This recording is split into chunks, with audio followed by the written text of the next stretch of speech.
I want to develop a very simple linear line of thought about one point. Why in our economy charity is no longer just an idiosyncrasy of some good guys here and there, but the basic constituent of our economy.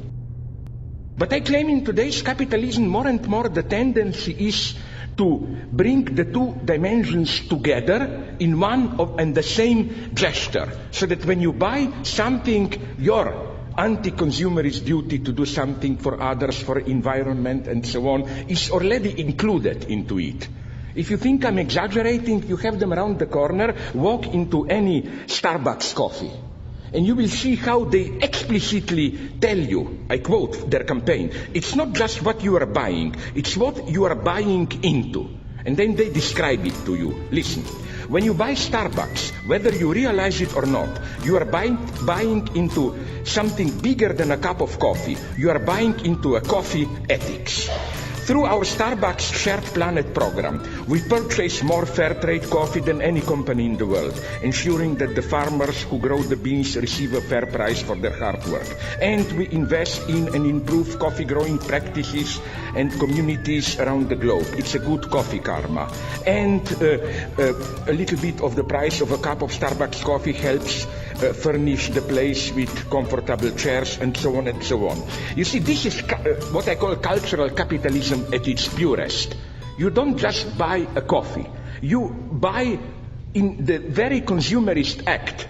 You buy your redemption from being only a consumerist, you know. You do something for the environment, you do something to help starving children in Guatemala, you do something to restore the sense of community here, and so on and so on.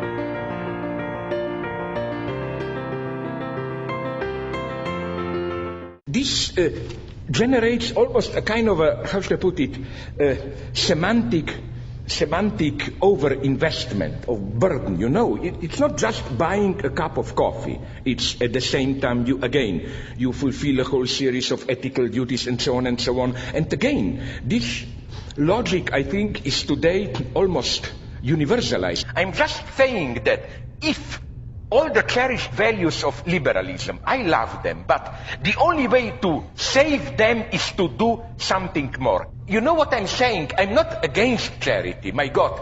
In an abstract sense, of course, it's better than nothing. Just let's be aware that there is an element of hypocrisy there. That in a way, you know, like my argument, and I don't doubt people who met him told me that Soros is an honest guy. But there is a paradox how, you know, he is repairing with the right hand what he ruined with the left hand, how should I put it, no? That's all I'm saying. For example, of course we should help the children. It's horrible to see a child whose life is ruined because of an operation which costs $20.